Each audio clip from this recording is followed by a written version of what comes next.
Kizabude, hop on the beat!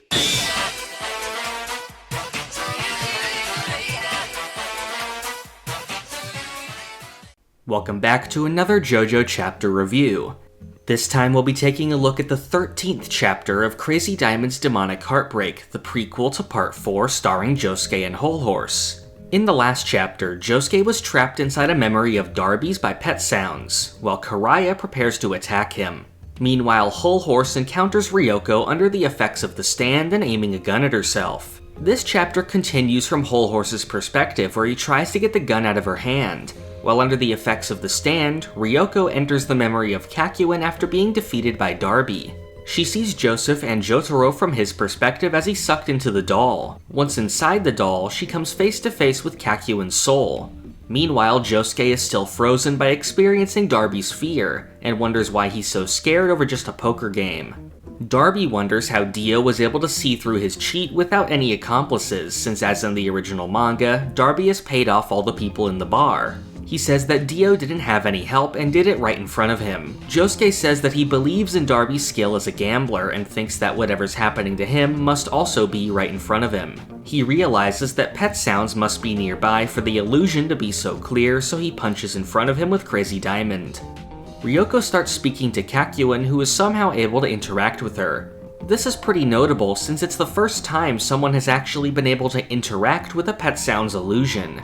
Ryoko was first reliving the memory from Kakyoin's perspective when he was sucked into the doll, but inside of the doll, her soul is present independent of Kakyoin and she's no longer seeing from his eyes. This may be some kind of clue to the inner workings of Pet Sounds' stand, since for some reason these souls are exempt from it.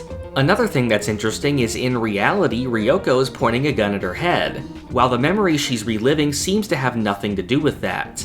Kakyoin recognizes her as an older Ryoko. He thinks she may be an illusion created by his subconscious to push the blame to her for him falling under Dio's influence. She tries to take the blame for it, but Kakyoin says the reason he couldn't resist Dio was because he was weak. We also see how in the past, Kakyoin protected Ryoko when he encountered Dio. He says he used to think nobody would understand him since only he had a stand, but now knows it was because of his own cowardice.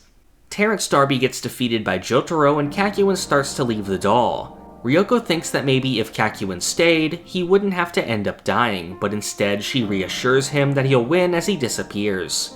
The perspective goes back to Josuke, who has knocked out Pet Sounds. Karaya appears and feigns ignorance of what's going on by saying he's a colleague of his grandfather's responding to a noise complaint. He gets ready to attack while Josuke's looking away, but is punched by his stand.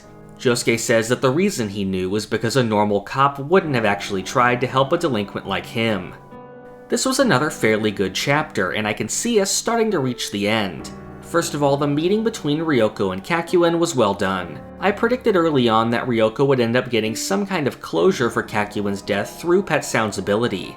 Now for the first time she realizes that Kakyoin overcame Dio and died on his own terms and not just as a slave. One thing I can't quite understand yet is the actual mechanics behind this meeting. In all other examples so far of Pet Sounds' ability, people haven't separated from the subject of the memory like this. It must have something to do with the fact that they had entered the doll, bringing their souls out. On the Josuke side of this chapter, I do like how he was able to outsmart the stand by paying attention to the stand's rules. He had learned earlier that the stand is more powerful the closer it is. This is the first time so far that someone has managed to counter the ability completely rather than just breaking out of it. Pet Sounds took a direct hit, so I'm not sure if he'll be able to fight some more. Presumably Ryoko is about to snap out of the ability and be alone with Whole Horse and the gun. One of the only remaining parts of the story to happen now would be the Thoth prediction of Whole Horse being shot by Ryoko. Although since she'll be free from the ability, I'm predicting that we'll get yet another book fake out like when Whole Horse was originally defeated, with the bullet simply going through Whole Horse's picture. Finally, we have the confrontation between Karaya and Josuke.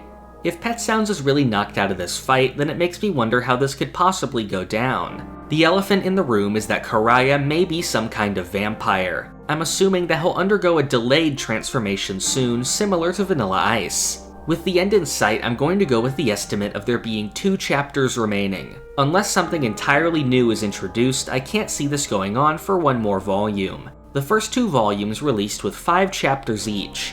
At the moment, we're 2 away from capping off the 3rd volume, which I assume will be the end. This month, we also saw the start of the 9th part of the main JoJo series, titled The JoJo Lands. So for at least a few more months, we'll be getting chapters of both of these at once. I've had a really fun time with Demonic Heartbreak, and I'm very interested to see how it ends, while simultaneously welcoming a new era of JoJo. If you want to get updates on new chapters of Demonic Heartbreak and the JoJo Lands when they release, you can join the Hum and Beat Discord using the link in the description. If you support the channel on Patreon, you can get rewards like Discord perks, uncut videos, and the opportunity to submit questions. This video's question comes from Freddy. He asks, where did I first hear about JoJo and what is the first thing that stood out to me? My very first exposure to JoJo was a video by Super Best Friends Play where Pat and Wooly played All-Star Battle back when it first came out.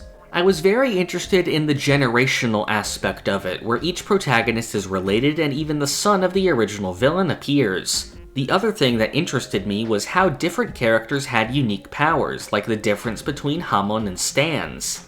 Sometime later, I watched the 2012 anime, which was the only season of the current adaptation at the time, which got me into the series. If you want to submit a question, you can join any tier of the Patreon and send it over Patreon DM or post it on my page's community tab. I want to include at least one question per video, so I encourage all patrons to send as many questions as they want. Thank you for watching. This is the part of the video where I thank my $5 and up patrons. Thank you to Alex Ramirez, Doorbell, Ashton Joseph Miller, Crayon, Rigovids, Zucato, Sentai, Pumpkin Doge, Marrow, Almighty Quarth, Oof, Cowrie, Halil, Gatlin Grove, Lime Jinjo, 17-Hit Combo, Phantom Kai, Sponge Cake, Cakext, Feliciano Rabaja, Rayana Meme, Christian McDonough, Navi, Reed Gobianjo Jolinaneo 3, Emmanuel Etienne, Pulse Dog, Great Riek, and D.